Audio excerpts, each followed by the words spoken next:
Ndị be anyị ekenenu m unu ọzọ n'ụbọchị nke taata dịka unu si na-esoro anyị na-eme na Eastern News 24 unu na n'iru akwụkwọ unu ya afụ Maazị Nnamdi Kanu onye ndu unu ya afụkwa late Chief Odumegwu Ojukwu ihe afụkwa Biafran Prime Minister Maazị Simon Ekpa na ihe afụkwa Peter Obi ndị aka wetara n'iru akwụkwọ o nwere mere anyị ji weta iru na ya bụ ihe ka anyị kpọghachite n'uche ndị ụmụnne anyị gbasịta maka ihe na-eme nkịta n'obodo a ana gbasịta maka o si wee kwụrụ o nwere ife kpatara na ife ji eme ana ọ bụ na ife akpatara na ife ji eme ọ bụ na na-eri ya anya ihe a na-eme na ama nkwụsị na bifo nga n'elu a sị m unu darịrị nne mmụ Chukwu ka unu si na-esoro anyị cheta na ihe a bụ Eastern News 24 ka anyị si wee wetara unu nnukwu ozi ya dị oke mkpa nke na ya bụ ife anyị na-eji tinyere unu n'iru akwụkwọ gbasịta maka ihe kpataranụ o ji dịka ndị zuu ehetiri ụmụ Chukwu ehetiri ụmụ Biafra nke na ya bụ ife unu ga-esi ya unu adrọpụrụ anyị kọmentị unu on the comment section below. All right, over to you, sir. After President Bola Tinubu's meeting with state governors at the State House. President Tinubu, who was in company of Vice President Kashim Shettima, charged the governors to strengthen their forest ranges and arm them to keep all the forest safe from criminals. The statement notes that the president and governors have agreed to work together to solve the problems and tackle the economic pressure being faced by the citizens. Now, former Attorney General of the Federation and Minister of Justice Michael Aondoakaa joins us now to discuss food scarcity, debate on parliamentary system, state police, as well as the state of the nation. Good afternoon. It's great to have you on Newsday. A warm welcome. Good afternoon. Right, let's get straight into our conversation. I've painted a picture of a myriad of issues that we currently find ourselves in currently. My first question to you was rather general. I would say, what is it that you think is the greatest stumbling block between this administration's intentions to try and move the country forward and what seem like the unintended consequences that have become our lived reality currently? Thank you very much. The main issue now, there is the problem of everybody in Nigeria is that of security. Nigerians have the capacity to feed themselves. Nigerians are hardworking people, predominantly farmers. But now, the farmers can't go to farm. That is the basic reality because of insecurity. And the problem we are having now of hunger is as a result of that. Because most of our farmers, rural farmers, they don't rely on rice, imported rice or beans. They do everything for themselves. And they contribute more to the economy of this country. What I mean, GDP of this country. But that aspect has been weakened because most of the major producing areas are under siege. You start from Jigawa, the basin, you go to Kebbi, you go to Sokoto, you come to Kaduna, access to Niger, to Benue, which are major food producing areas. Farmer can't go to farm because of the insecurity. And that is the main problem of hunger now in the country. And if that issue of insecurity is addressed, then our people can go to farm and we can have bumper harvest and we shall be able to feed ourselves. But if the issue of insecurity is not tackled, and whatever the state governments and the federal government does, farmers cannot go back to farm. So the first challenge of the government is to solve, and the 36 government, federal government and the 36 government, including the local government, is to solve this problem of insecurity. Header crisis, kidnapping, banditries, and all sorts of insecurity that is making it impossible for an ordinary farmer to return to farm. And that is our farmers who, hitherto, we never buy foodstuffs, are coming to the market to buy things like Indomie to feed their children. They're looking for rice in the market instead of doing their rice, looking for beans in the market. And this is the kind of things that putting a lot of pressure on our people to the extent that you have widespread complaint that everybody is hungry. And I think the complaint is very genuine. And the president has started addressing it, but he should go further to ensure that security agencies have marching orders to return our farmers to farm. Thank you. Well, we certainly hear you. And staying on the matter of security, well, you just said the president should give marching orders, to the security agencies. I'd like to make reference to the proposal for state police, which we know that human rights activist Shehu Sani has said that, at least on the front page of This Day today, he did say that it's a mirage and not a good idea. Well, I'm just wondering where you stand regarding that. Do you think that state police is the way forward, or at least one of the ways forward to get us in a better state of security? Yeah, during our time, President Yar'Adua, we also muted the idea of state police. And if the present idea is conceived in the manner we conceived it, it is possible. First, the police should be placed on the concurrent list. State police should be on the concurrent list. Or the Constitution. In that ways, it means the federal government and the state government will have powers to legislate on matters of state police. And the position of the law is clear. Where a matter is on concurrent list, the federal government makes laws and the state also makes. That of the state will be inoperative. It will be that of the federal government. Therefore, if the police are coming, state police, the framework for state police will be the law made by the federal government, the National Assembly. We can define, in our case, we try to define the limitations of state police. We excluded state police from all kinds of political activities. They will not be involved. Pre-election rallies, anything relating to political activities, they will not be involved. And I believe now also, if the president is considering state police, the framework for state police must be an enactment made by the National Assembly, excluding the state police from participating in political activities and confining them to issue of crimes relating to terrorism, kidnapping, any crime, but not political activities. The fear has been political activities. We also created a forum where the kind of weaponry state police we have was going to be specified in the schedule of the law that will be enacted by the National Assembly. And in the case a state needs something more than what is specified, they have to apply through the Office of National Security Advisor to the President for approval. And all weapons also were to be imported into the country through the federal government for the state police. Basically, we limited them in that law. We proposed to having basic weapons like AK-47 of that grade, not armor cars and the rest of them. The post police were basically limited to apprehension of criminals and did not have a role in political activities.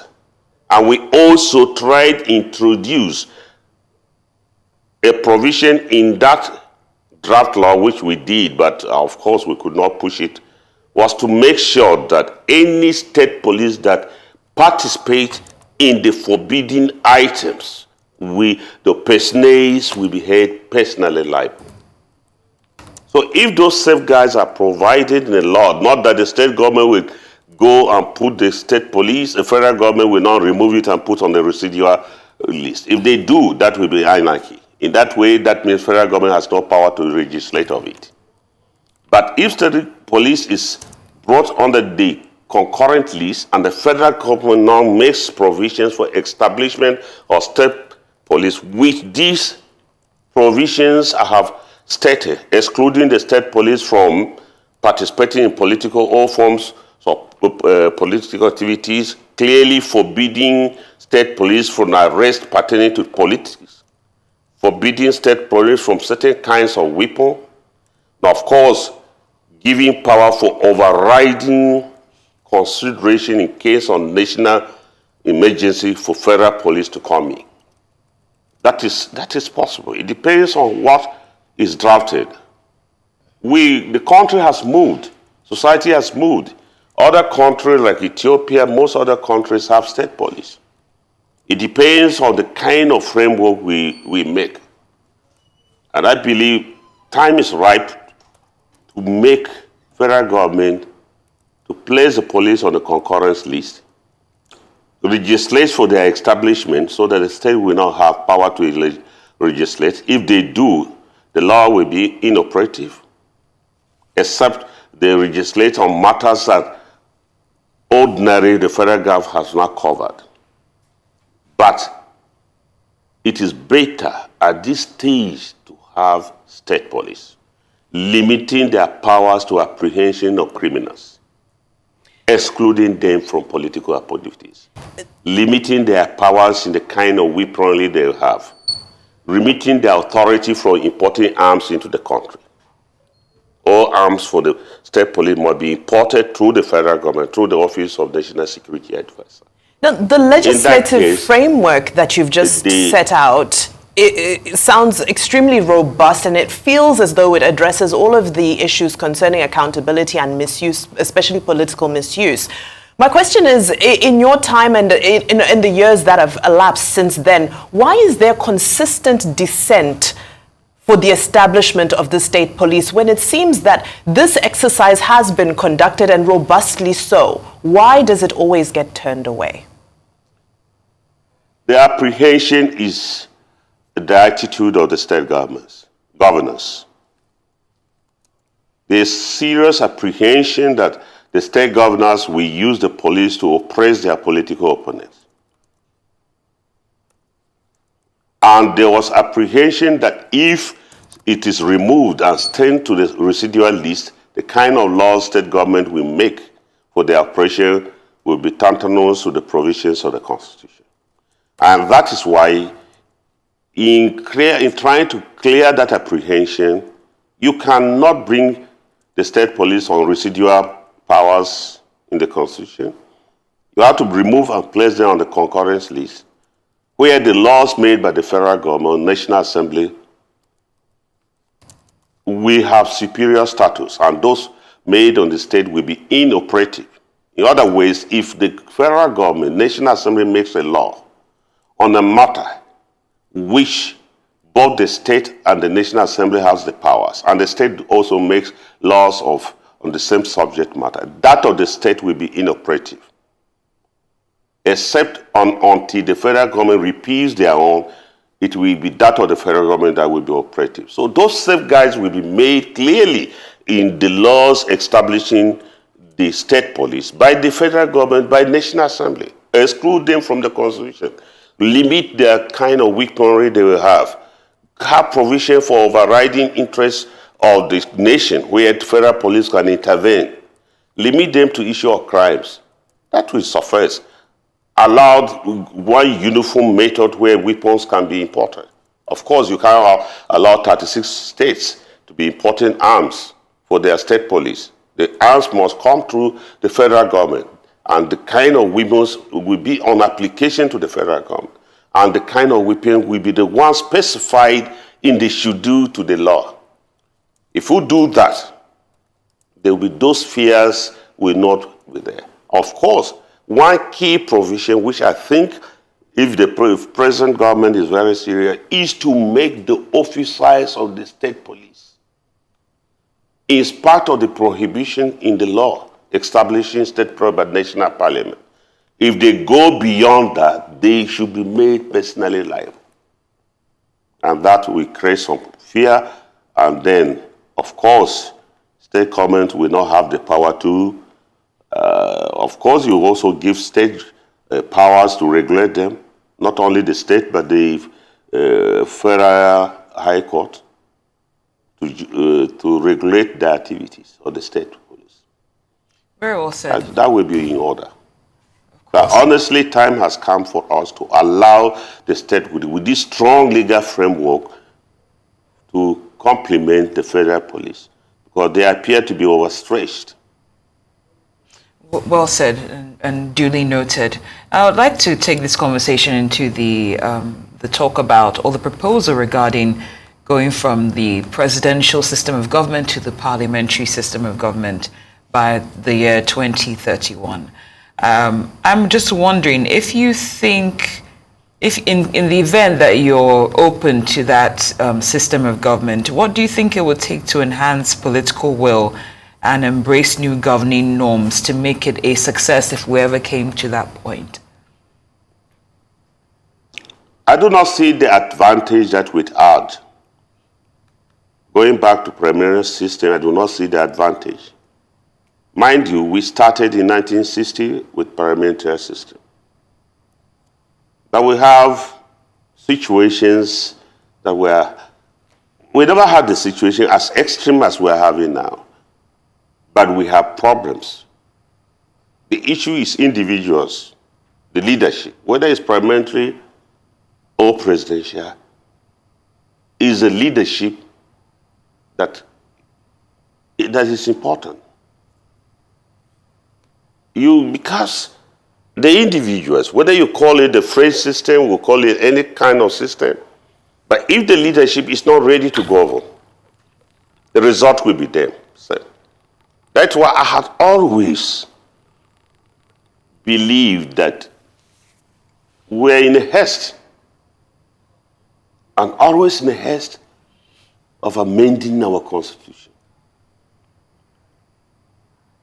When the Constitution was 1919 came into force, no country has gone in to make such amendments as we have done. We have gone into 6 amendments and people are still talking of amendment. Because perfection comes when you operate a system for some time. It's funny that amendment went to the extent of election when it should be. Time within which courts should complete amendment. Understanding that Constitution is supposed to be read as a whole. And democracy is based on rule of law. And the fundamental rights of people is access to court. So why will you, in the same Constitution, you go and start limiting people's access to court? And that was the kind of amendment we were doing. Forgetting that the whole Constitution is supposed to be read in relation with other provisions of the Constitution. And the fundamental provisions of the Constitution, which is in the fundamental human rights, and the principle of our government is a democratic system based on law. So why would you go and remit people's time to litigate on matters that concerns them? But this was the kind of amendment we are having. And today, those amendments has come with a lot of outcry. The courts follow it because the court is bound by it. And then, that is the situation when the court follows the laws that are amended literally, there's outcry, and we accuse the court. But we forget that we, the people, are amending the system in a manner that is creating chaos. When I was Attorney General, the issue of amending time within which the election petition should be concluded, I flatly said no. Nigeria is a democratic country. People should have a right and time to exercise their freedom on grievances in court. And we should not curtail them. But unfortunately, I left office. We don't have 180 days. We don't have say all manner of things have been brought. So minute details have been brought in the constitution that is making the operation very difficult. So we should be very careful of, it is not the system, but the individuals that are involved. I certainly wish we had more time to delve into your wealth of experience, because I know you have a lot to unpack. Unfortunately, our time is fast spent, but this has been a phenomenal exchange. Former Attorney General of the Federation and Minister of Justice, Michael Aondoakaa, thank you so much for this exchange. And by that only no